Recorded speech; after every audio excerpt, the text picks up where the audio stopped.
아버지 감사합니다. 하나님의 부름에 이 시간 나와사오니 하나님 말씀하여 주시고 기도에 응답하여 주시고 우리의 찬양에 하나님 영광 받아 주시옵고 한량없는 은혜를 허락하여 주시옵소서. 예수님의 이름으로 기도드려옵나이다. 아멘. 오늘 우리에게 주시는 하나님의 말씀은 신명기 11장 18절에서 25절 말씀이 되겠습니다. 신명기 11장 18절에서 25절 말씀이 되겠습니다.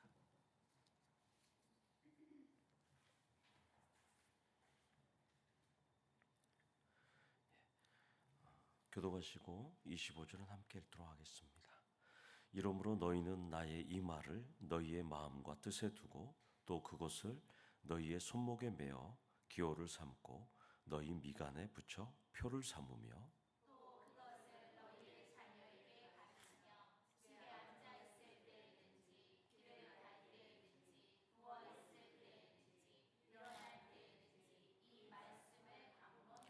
또 내 집 문설주와 바깥문에 기록하라.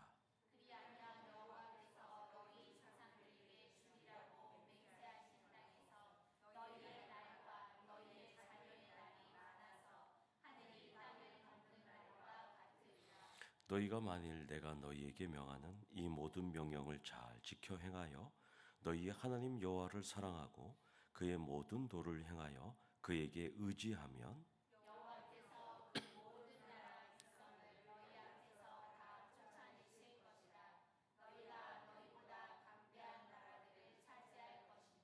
너희의 발바닥으로 밟는 곳은 다 너희의 소유가 되리니 너희의 경계는 곧 광야에서부터 레바논까지와 유브라데 강에서부터 서해까지니라. 너희의 하나님 여호와께서 너희에게 말씀하신 대로 너희가 밟는 모든 땅 사람들에게 너희를 두려워하고 무서워하게 하시리니 너희를 능히 당할 사람이 없으리라. 아멘. 우리 옆에 계신 분 인사하겠습니다. 사랑합니다. 축복합니다. 인사하겠습니다. 사랑합니다. 축복합니다. 아멘. 감기가 심해갖고 오늘 병원에 가갖고 링거를 하나 맞았습니다. 지금 정신이 막 오락가락합니다. 기름값이 얼마나 올랐는지, 경유 가격이. 교회 제가 기름을 넣었는데 평상시 많이 넣어도 10만 원밖에 안 돼갔는데 12만 원이나 막 들어갑니다. 성경에 나와 있는 우리 그 페르시아, 이란과 바벨론이죠. 바벨론과 신바벨론이 지금 싸우고 있는데요. 빨리 끝냈으면 좋겠습니다. 참 어려운 것 같습니다, 여러분들. 미국의 수영 선수 로디 게인스라는 남자가 있어요. 이분이 1984년 LA 올림픽에서 3관왕을 했습니다. 100m, 그다음에 혼계형과 계형, 자유형 거기서 49.80으로 1984년도에 LA 올림픽에서 금메달을 땄는데요. 이분이 8년 동안 금메달을 따기 위해서 훈련을 했는데요. 훈련하는 기간을 8년 동안 거리를 쟀더니까 최소 지구 둘레 4만 킬로를 수영했다는 거예요. 그러니까 49.80으로 100m 우승을 하기 위해서 그는 4만 킬로를 수영을 한 거예요. 왕복으로. 그래서 기자가 로디 게인스에게 이렇게 물었습니다. 지구 둘레의 거리를 수영하셨는데 그동안 재밌었습니까? 즐거웠나요? 연습은 어떠셨어요? 이렇게 말하니까 이 로디 게인스가 이렇게 말합니다. 거짓말하지 않겠습니다.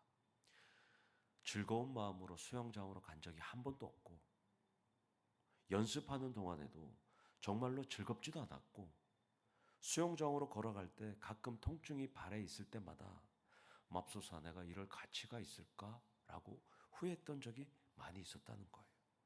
그런데도 제가 수영을 그만두지 않은 이유는 간단했다는 거예요. 저는 수영을 사랑했다는 거예요.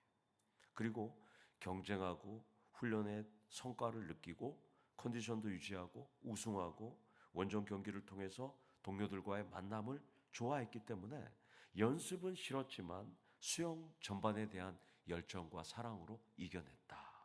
이렇게 인터뷰를 했답니다. 물론 지구 둘레의 수영만큼 그런 거리를 연습을 해도 우승 못하는 선수들이 대부분이에요. 그러나 선수들은 오늘도 지금도 수영을 사랑하기 때문에 수영장에서 연습하고 있는 것입니다. 우리도 마찬가지입니다. 기도를 위해서 여러분들이 지금까지 평생 동안 오고 간 거리는 지구 둘레 거리보다 더 많을 겁니다. 여러분들도. 이렇게 우리가 기도하는 이유는 하나님 아버지를 사랑하기 때문입니다. 우리와 세상의 운동선수와 다른 점은 우리는 기도가 즐겁고 기도의 시간이 정말로 가치가 있고 무엇보다도 우리는 기도를 사랑하기 때문입니다. 금요기도에 나오라고 제가 강요해서 나온 분 여기 한 명도 없어요. 하나님을 사랑하기 때문에 여러분들이 모든 것 내려놓고 자진해서 나온 만큼 오늘 이 밤에도 기도의 응답이 일어나기를 축원합니다. 본문은 신명기 6장 4절에서 6절 세마 구절하고 닮았지만 순서는 조금 달라요. 설교의 핵심은 말씀에 순종할 때 장수와 번영이 있다는 거예요. 이것이 핵심이에요. 말씀에 순종할 때 장수와 번영이 보장된다. 설교를 준비하면서 깨닫은 우리 은혜를 나눌 텐데 제목처럼 우리 능한 기도를 하시는 도처음 기도 교회의 기도의 능력자들이 되시기를 축원합니다. 먼저 18절에 이러므로 너희는 나의 이 말을 너희의 마음과 뜻에 두고 또 그것을 너희의 손목에 매어 기호를 삼고 너희 미간에 붙여 표를 삼으며. 이 원문에서는 마음과 뜻을 마음과 영혼입니다. 번역을 마음과 뜻으로 했지만 하나님은 나의 이 말을 너의 마음과 영혼에 두라고 명령하시고 있습니다. 그러면 마음과 뜻에 하나님의 말을 두라고 하는 이유가 뭘까요? 이거를 이제 저희가 조금 더 깊게 들어가야 됩니다. 마음과 뜻에 하나님의 말을 두라는 이유는 뒤집어서 얘기하면 다른 신을 섬기고 세상의 유혹 앞에 넘어지는 출발점이 바로 마음과 뜻이기 때문입니다. 그러니까 하나님의 명령과 말씀이 내 마음에 있을 때는 각종 유혹으로부터 나를 지킬 수 있기 때문에 하나님은 나의 말을 마음과 뜻에 두라고 말씀하고 있습니다. 따라서 첫 번째 포인트로 각종 유혹으로부터 여러분들이 흔들린다면 하나님의 말씀이 내 마음에서 멀어져 있다는 신호가 되는 것이죠. 그러면 그때 정신 차리고 하나님 앞으로 말씀 앞으로 돌아오셔야 한다는 것입니다. 물론 지금은 하나님 앞에 있는 것 같은데 순간순간마다 영악한 사탄은 하나님 말씀이 아니라 나의 유익과 행복으로 접근한다는 것을 기억하셔야 된다는 거예요. 여러분들. 이것이 어떤 느낌이냐면 새벽 시간에 제가 교회를 오려면 저 양덕 사거리에서 항상 신호가 걸려요. 그럼 차는 안 지나가요. 그러면 빨간불일 때 제가 신호에 관계없이 갈 수 있겠죠. 그러나 제 옆에는 누가 앉아 있어요? 산모가 앉아 있으니까 갈 수가 없는 거잖아요. 예. 그렇다고 해서 제가 신호 위반하는 목사는 아니에요. 그런데 마찬가지예요. 산모가 있고 또 하나님 보고 있으니까 내가 하나님 말씀대로 살겠다고 결심해 놓고 하나님이 계시는데 말씀대로 살아야 되죠. 그러나 누가 안 본다고 신호에 갖고 위반해서 가면 안 되는 거지 않습니까? 그래서 제가 지난주에 얘기했지만 지랄 총량의 법칙 천국에 가서 꼭 확인해 보고 싶어요. 왜냐하면 여기는 다 거룩하게 사는 분들이 대부분이에요. 그러니까 막 살이도 나와요. 몸에서 살이 그 살이가 거룩해서 살기 때문에 살이가 생기는 거잖아요, 맞죠? 네.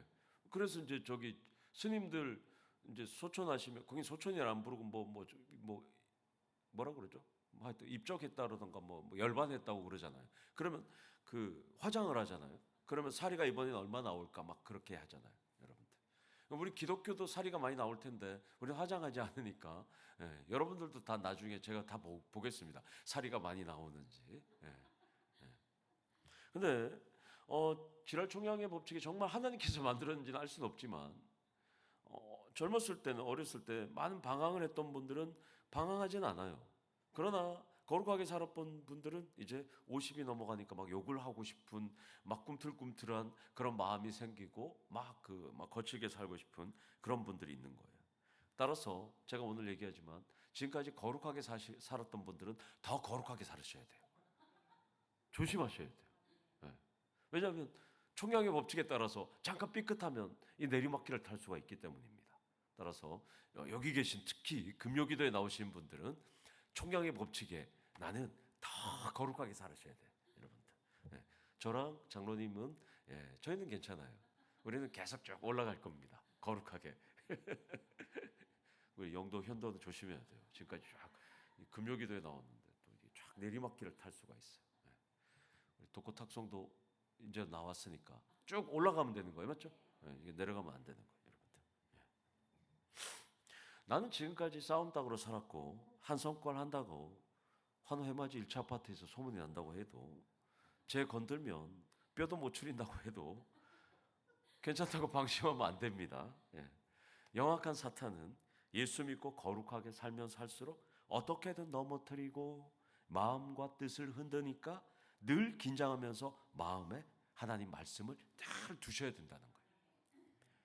두 번째, 세상 유혹에서 이길 수 있는 비결은 하나님 말씀을 항상 마음에 담아 두셔야 한다는 것입니다. 마음에 담아 두려면 어떻게 될까요? 매일 읽고 묵상하고 암송하셔야 되는 것이죠. 매일 읽고 묵상하고 암송하지 않으면서 하나님의 말씀을 나는 항상 마음에 담아두고 있다. 이거는 새빨간 거짓말입니다. 오만이고 교만이고 거짓이고 결국 넘어지는 원인이 됩니다. 따라서 여러분들은 계속 하나님 말씀을 읽고 묵상하고 암송을 하셔야 되는 거예요. 19절에서 29절은 하나님의 자녀를 이 땅에서 잠시 맡아서 양육하는 부모들과 앞으로 부모로 살아갈 자녀들 모두에게 해당하는 말씀이에요. 그러니까 여기 계신 분들만이 아니라 앞으로 태어날 모든 사람들에게 해당되는 말씀입니다. 말씀을 너희 자녀들에게 가르쳐야 하는데 구체적인 방법이 나옵니다. 집안에 앉아 있을 때, 길을 갈 때, 누워 있을 때, 일어날 때, 그때 말씀을 또 기록하라고 말씀하고 있습니다. 이것을 오늘 2020년도에 우리에게 그대로 적용한다면 이거예요. 집에서 게임할 때도, 함께 드라이빙 할 때도, 함께 여행할 때도, 식탁에서 밥을 먹을 때도 항상 하나님 말씀을 가르치셔야 한다는 것입니다. 그리고 많은 성도분들이 집에 가면 가운을 성경 말씀과 비슷한 것을, 말씀과 연관된 것을 거실에 이렇게 붙여놓은 것을 우리는 봅니다. 그것이 바로 20절 말씀처럼 문설주와 바깥문에 기록하는 실천이기도 합니다. 그러니까 오늘 19절과 20절을 실천하면 여러분들이 어떤 말을 들어야 되냐면 자녀들로부터 우리 엄마 아빠는 잔소리쟁이라고. 무엇 때문에 잔소리쟁이냐? 하나님 말씀대로 살라고. 하나님 사랑뿐이라고. 매일 만날 때마다 귀에 딱지가 앉을 정도로 이야기하는 그런 잔소리쟁이들이 되셔야 한다는 것입니다.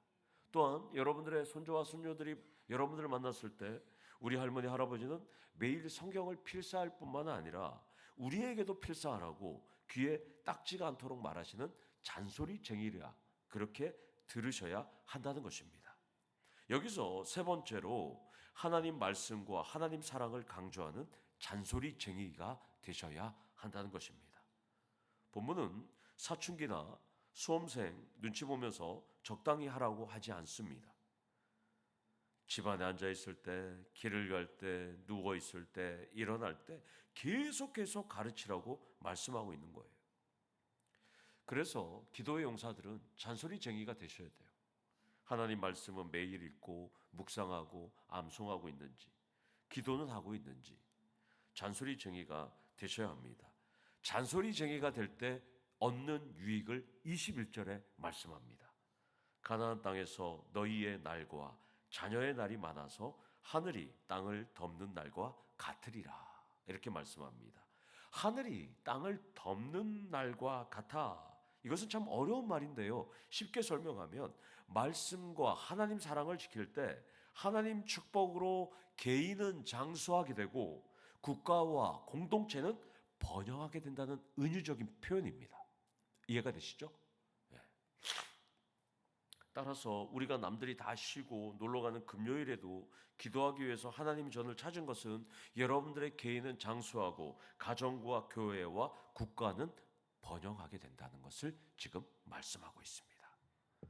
본문은 이 땅에서의 장수와 번영은 하나님 명령을 실천할 때라고 분명히 말씀합니다. 그러니까 이 땅은 하나님 말씀대로 살아낼 여러분들의 무대입니다. 스테이지. 저는 드라마를 그렇게 좋아하진 않지만 영화나 드라마를 보면 배우들이 자신의 스타일, 철학, 억양, 습관, 내용 다 무시하고 그 작가가 써놓고 그리고 연출가와 또 감독이 원하는 그 인물 스타일을 만들기 위해서 배우들이 피나는 연습을 하잖아요.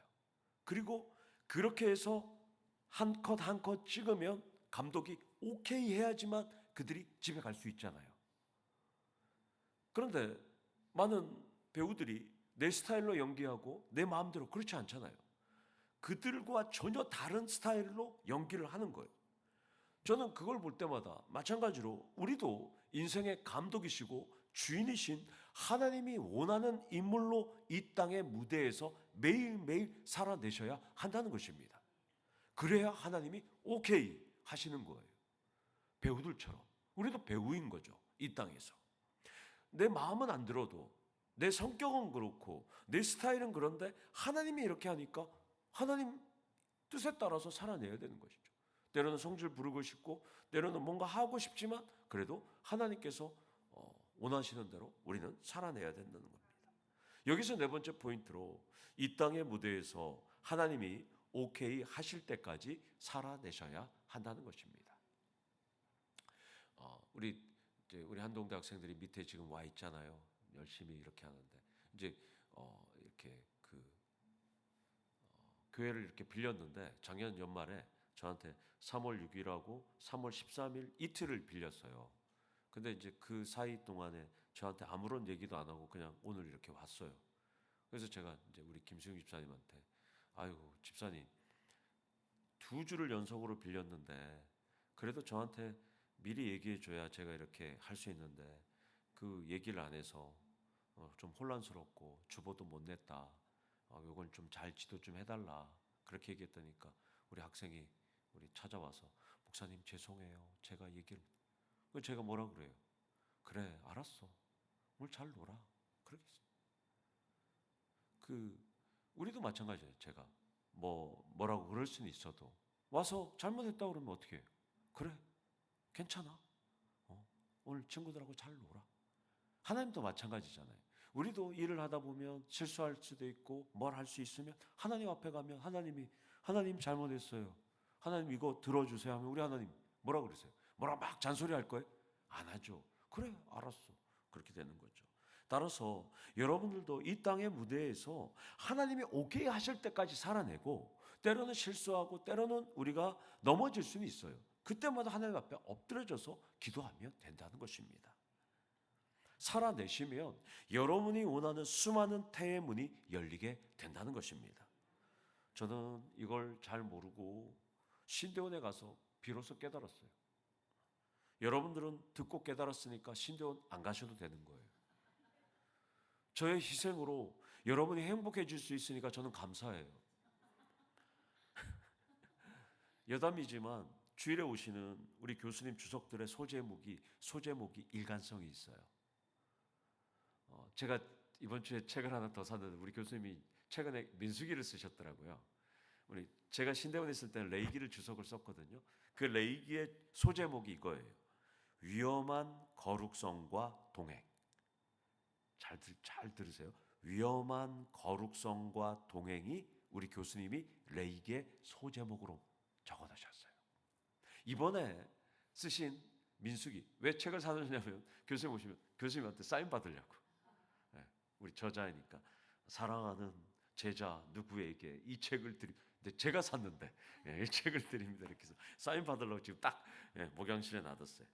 민수기는 위험한 거룩성과 선택. 어떻게 느껴지세요? 위험한 거룩성과 동행. 위험한 거룩성과 선택. 어떤 의미가 담겨 있을까요? 위험한은 무슨 뜻일까요? 누가 위험할까요? 하나님이, 하나님.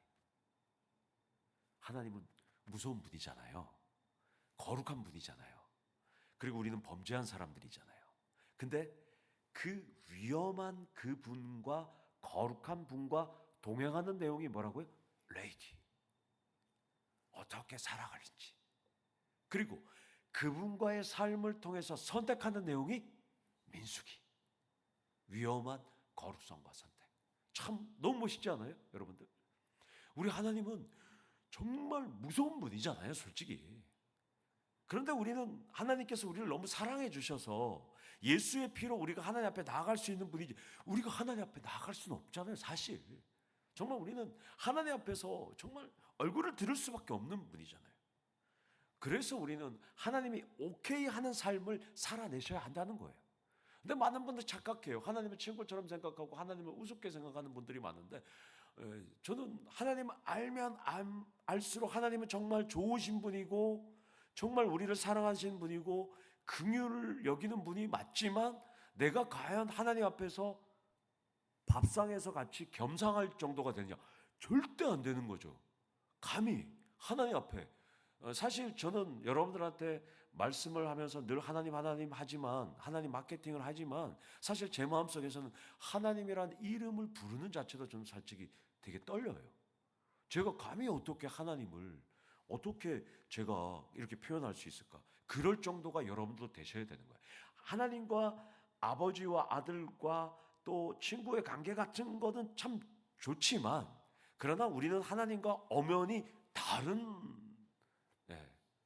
영역에 있다는 것, 이걸 늘 겸손하게 우리가 살펴봐야 되는 것이죠. 자, 끝으로 22절에서 25절은 금요 기도회를 통해서 살펴본 내용의 반복입니다. 말씀을 잘 지키면 하나님은 가나안 땅 정복 정쟁을 내가 하겠다고 약속하시는 거예요. 그러니까 하나님 말씀대로 살면 개인적으로는 장수하고, 사회적으로는 평안하고, 국가적으로는 번영하고, 군사적으로는 강대국이 된다. 이렇게 지금 말씀합니다. 하나님은 가나안 민족들이 이스라엘보다 전력 면에서 우월하다고 말씀합니다. 그러나 나 여호와 하나님이 너희들을 위해서 싸우기 때문에 너희가 그 땅을 차지할 것이라고 약속합니다. 여기서 차지하는 조건이 22절에 나오는데요. 4개의 부정사 연계형이에요. 여러분들 이거 평생 잊지 마시고, 하나님께서 우리와 함께 하실 때 앞으로 축복의 비결이 나오는데요.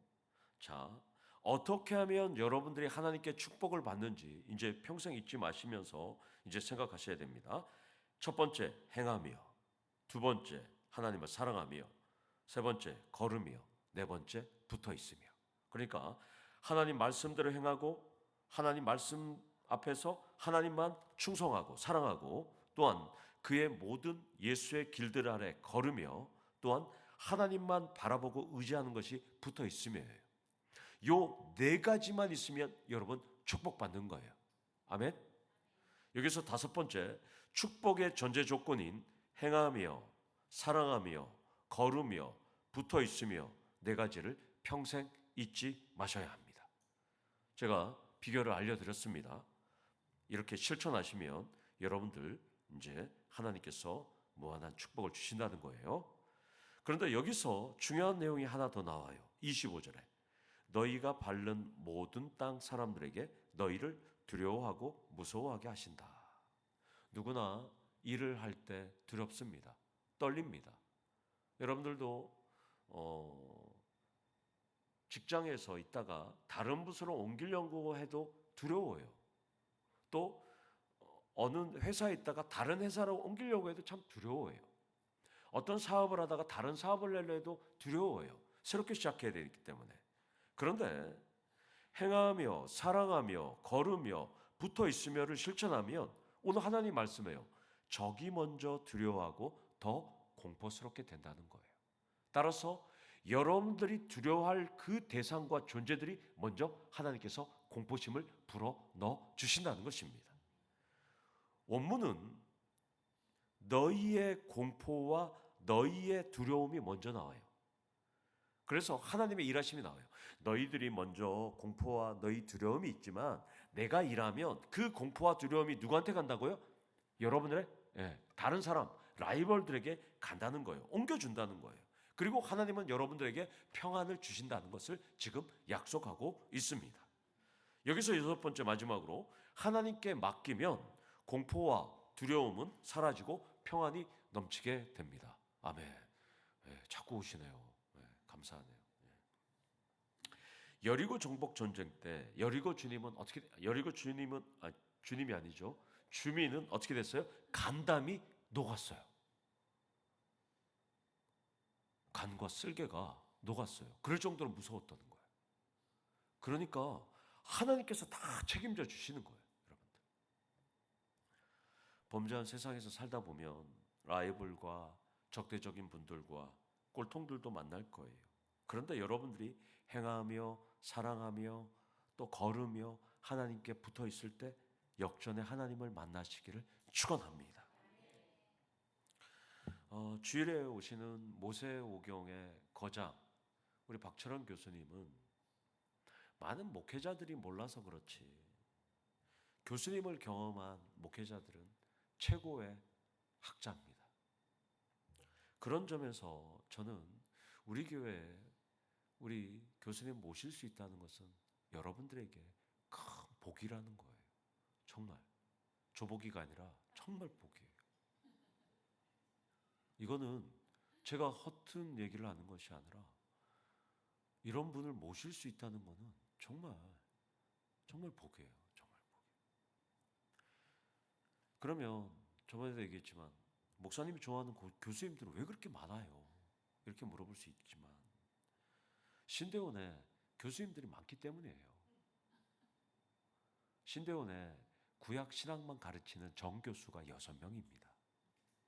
우리나라에서 제일 크니까. 정교수만 6명이지 또 시간 강사 이런 분들 빼고요.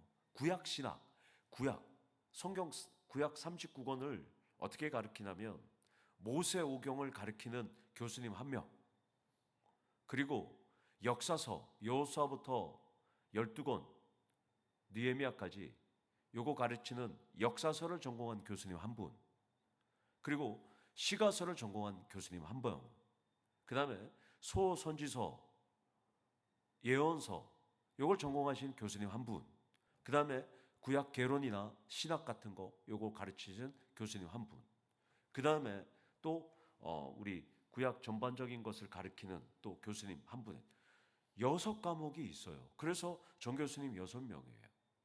그러면 구약 신학 6명이죠. 신약, 조직신학, 실천신학, 그 다음에 역사신학, 다양한 신학의 상담신학, 선교신학까지 하면 교수님들만, 정교수만 30명이 넘어요. 거의 40명 가까이 돼요. 그 중에서도 최고의 교수님이세요. 이분은. 다 너무나도 훌륭하고 좋으신 분이에요. 이희성 교수님도 좋았고, 한철설 교수님도 좋고, 또 이번에 오시는 교수님 좋고, 제가 또 다음에도 또 모시려는 교수님도 또 있어요. 몇 분 더 있어요. 아주 정말. 그분들 중에서 모세오경 과목을 전공하신 분은 이분이 유일한 분이에요. 그래서 반드시 모세오경은 이분을 들어야 되는데요. 근데 이분한테 못 들을 수가 있어요. 왜 못 듣는지 아세요? 구약 과목에서는 6분이 계시기 때문에 제가 있을 때만 해도 클래스가 8개가 있었어요. 그러면 8개 학생들이 한 학기에 4개 반씩 모세오경을 듣는단 말이죠. 4개 반, 4개 클래스를 하는데 모세오경 교수님은 한 분밖에 없잖아요. 그럼 나머지 3분은 누가 들어가느냐? 구약 교수님이 들어가는 거예요. 시가서 전공 교수님도 들어가고 예언서 교수님도 들어가고 역사서가 들어가는데요. 저는 감사하게도 모세오경을 전공하신 모세오경 교수님에게 모세오경을 배웠어요. 너무 행복하죠. 그런 경우가 상당히 많았어요, 제가. 그래서 우리 교수님한테 그렇게 배웠는데요. 총신대학교 신학대원에서 모세오경을 전공한 유일하신 교수님이 이 포항 땅에 우리 교회에 하나님께서 보내주셨다는 것만 해도 감사한 거죠. 하나님의 종을 올 수 있다는 것. 그래서 교수님의 건강과 말씀의 은혜를 내려달라고 오늘 이 밤에 기도하시기를 원합니다. 너무 그거 혹시 유튜브 보신 분들도 있죠?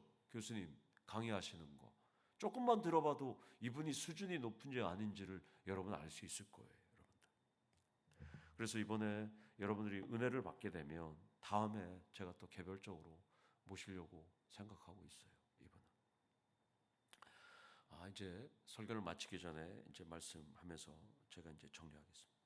제가 부임했던 지난 시간들을 이렇게 시간을 회상해 보면 제가 신대원에서 기도굴에서 기도했던 기도대로 지금 다 그대로 가고 있어요. 기도했던 대로. 제가 기도했던 대로. 교수님들을 모시고 싶고 또 무슨 일을 하고 싶고 어떤 교회고 어떻게 하는 것. 하나님께서 다 들어주고 있어요. 제가 계획하고 하나님과 대화했던 것. 부흥과 성장도 제가 기도했던 것이 있거든요. 하나하나씩 지금 이루어지고 있습니다. 물론 요즘 믿음이 흔들려서 그렇지만 분명히 하나님의 때에 하나님께서는 정확하게 역사하실 것입니다. 우리의 기도로 하늘문을 열고 응답의 역사를 여러분들도 간증하기를 원합니다. 오늘 말씀처럼 하나님 앞에 하나님 말씀대로 행하며 하나님을 사랑하고 하나님의 길을 걸으며 하나님께 붙어 있으면 우리의 공포와 우리의 두려움은 사라지고 하나님께서 우리에게 평안을 주시고 우리를 승리로 이끌어 주신다는 것입니다. 그 하나님 앞에 나아가시는 우리 성도님들 되기를 간절히 축원합니다. 아멘. 기도하겠습니다.